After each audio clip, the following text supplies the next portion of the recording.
Shalom, salam satu tubuh Kristus, saudaraku terkasih sebangsa dan setanah air Indonesia. Kembali saya sungguh bersyukur boleh berjumpa dengan saudaraku terkasih pecinta channel YouTube Free Friend Muhammad Paulus N. Tambunan.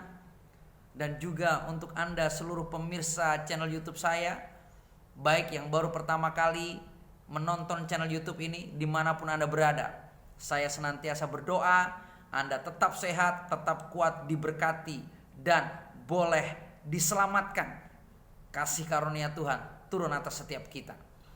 Saudaraku terkasih dalam Tuhan, hari ini saya ditanya oleh seorang mahasiswa di Sekolah Tinggi Teologi di mana saya ada di sana. Saya ditanya begini, Pak Paulus, kira-kira apa yang dihadapi oleh saudara-saudara kita jemaat Tuhan yang ada di kota Cilegon, apakah itu akan mengecilkan iman jemaat? Kan Pak Paulus dulu adalah salah satu orang yang menolak pendirian gereja-gereja Tuhan dimanapun berada di saat Pak Paulus berada di tempat tersebut. Saya akhirnya flashback, saudaraku terkasih, dari pertanyaan itu. Saya flashback ke era tahun 1998-1999. Saya mengingat masa lalu saya, di mana saya juga menolak pendirian-pendirian gereja. Saya juga menolak tentang keberadaan orang-orang Kristen, khususnya di Provinsi Lampung waktu itu. Karena waktu itu saya masih menjadi pribadi yang menolak kekristenan. Tapi sekali lagi oleh karena kasih karunia Tuhan, hari ini saya sudah menerima Yesus sebagai Tuhan dan Juru Selamat. Bukan karena kuat dan gagah saya, bukan karena usaha dan jerih lelah saya, tapi karena Tuhan Yesus yang telah memilih saya dan menetapkan saya untuk menjadi milik kepunyaannya. Jadi saya merenung, saudaraku, melalui pertanyaan seorang mahasiswa itu. Pertanyaan yang cerdas, pertanyaan yang penuh hikmat. Apakah saudara-saudara kita, orang-orang Kristen yang ada di kota Cilegon, akan menjadi kecil hati dan tawar hati? Saya merenung dan saya punya jawaban, tentu tidak. Karena ini adalah penggenapan daripada firman apa yang dialami oleh saudara-saudara kita yang ada di kota Cilegon. Bahkan di kota-kota lain, bahkan di belahan dunia manapun, ini adalah suatu penggenapan firman. Dan umat Kristen tidak akan pernah menjadi kecil hati, tawar hati menghadapi cobaan demi cobaan. Untuk itu mari kita sharing, kita buka Alkitab kita, saudaraku terkasih dalam Tuhan, dari Injil Yohanes pasal yang ke-16 ayat 1 sampai dengan ayat yang ke-4a. Dikatakan begini, Injil Yohanes pasal yang ke-16 ayat 1 sampai dengan ayat yang ke-4a. Bertekun, semuanya ini kukatakan kepadamu supaya kamu jangan kecewa dan menolak aku. Kamu akan dikucilkan. Bahkan akan datang saatnya bahwa setiap orang yang membunuh kamu akan menyangka bahwa ia berbuat bakti bagi Allah. Mereka akan berbuat demikian karena mereka tidak mengenal baik Bapa maupun aku. Tetapi semuanya ini kukatakan kepadamu supaya apabila datang saatnya kamu ingat bahwa aku telah mengatakannya kepadamu.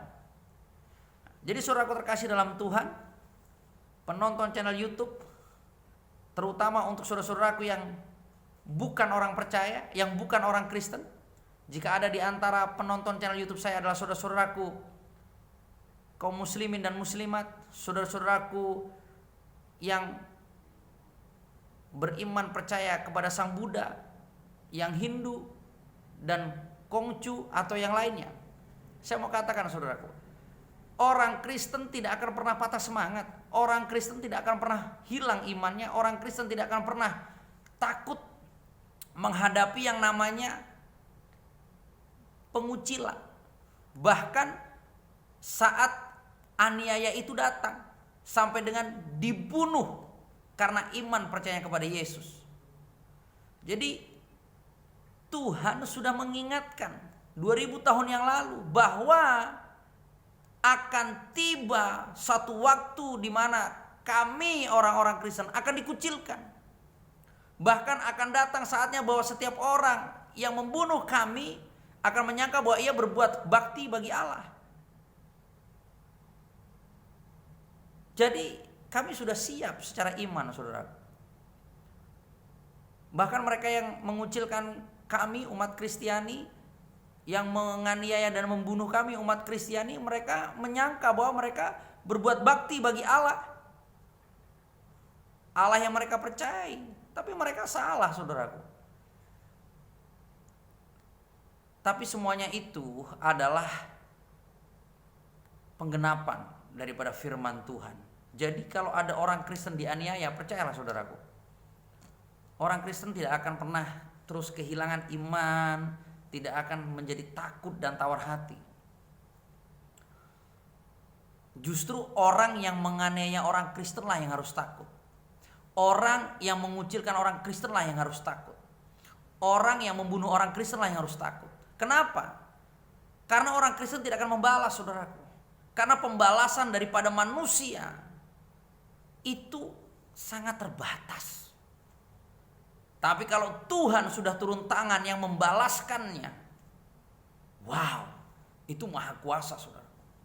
Kita ingat setiap daerah-daerah yang menolak kekristenan, setiap daerah-daerah yang mengintimidasi kekristenan, setiap daerah-daerah yang membunuh orang-orang Kristen. Di saat orang-orang Kristen melepaskan pengampunan dan tetap memberkati, mendoakan setiap mereka, Tuhan pasti turun tangan.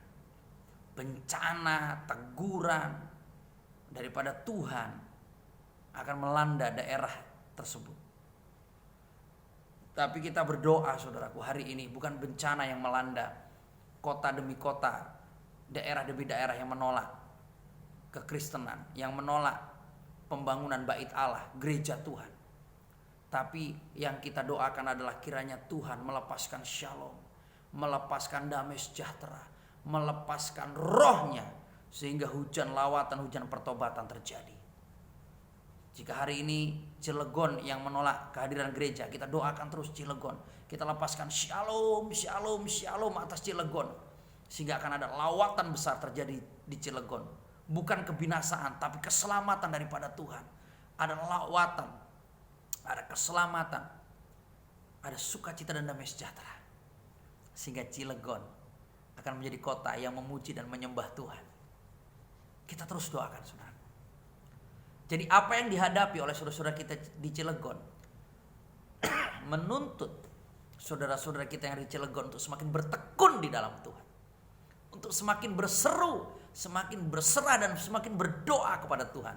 Dan kita yang ada di luar Cilegon menopang di dalam setiap doa kita, seruan kita kepada Tuhan.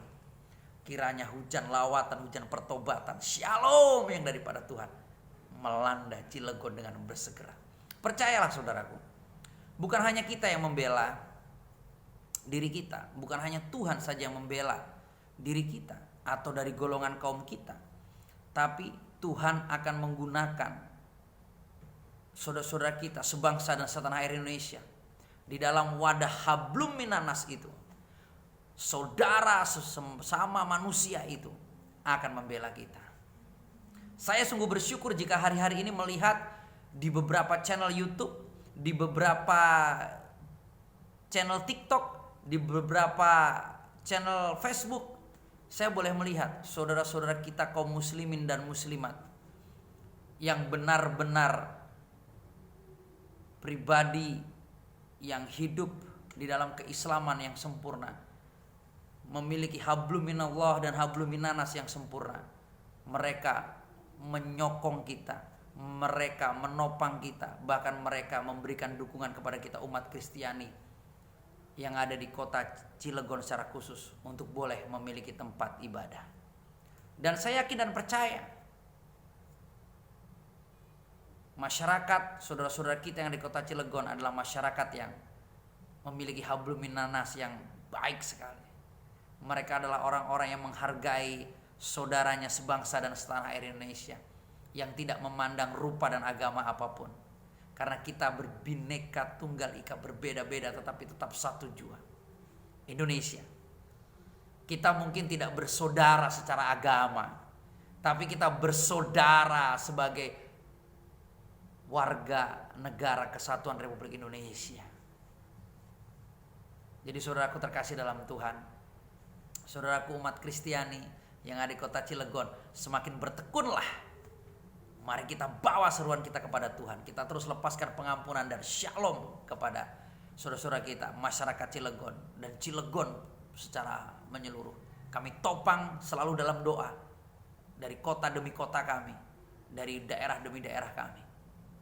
Kiranya pertolongan, penyertaan Tuhan sempurna, dan kita akan melihat pembangunan bait Allah di kota Cilegon terjadi. Bukan hanya satu gereja, bukan hanya dua, tapi puluhan, ratusan, sesuai dengan jumlah kebutuhan masyarakat kota Cilegon yang beragama Kristen. Mari terus bertekun, dan saya terus berdoa Tuhan akan menyatakan pembelaannya. Jangan takut dan jangan tawar hati. Sekali lagi saudara, bertekunlah, nantikan pernyataan Tuhan yang sempurna melawat kota Cilegon. Jadi saudaraku terkasih dalam Tuhan, ini momen indah bagi kita umat Kristiani, dan terima kasih untuk saudara-saudaraku sebangsa dan setanah air Indonesia, kaum muslimin dan muslimat yang ada di kota Cilegon dan juga di kota-kota lain di bangsa ini yang mendukung kehadiran umat Kristiani di lingkungannya masing-masing. Bahkan ulama-ulama yang memberikan dukungan, karena kita bukan saudara di dalam agama, tapi kita saudara di tengah-tengah masyarakat dan bangsa ini. Karena kita juga berpegang pada lakum dinukum waliyadin. Kita punya agama boleh berbeda. Agamamu adalah agamamu, agamaku adalah agamaku. Tapi kita satu Indonesia. Kita saudara. Mari kita saling mengasihi, saling menghargai. Teruslah kita terikat dalam kasih persaudaraan di dalam persatuan Indonesia. Dari kota Batam, saya terus berdoa Indonesia semakin baik, Indonesia semakin penuh kasih.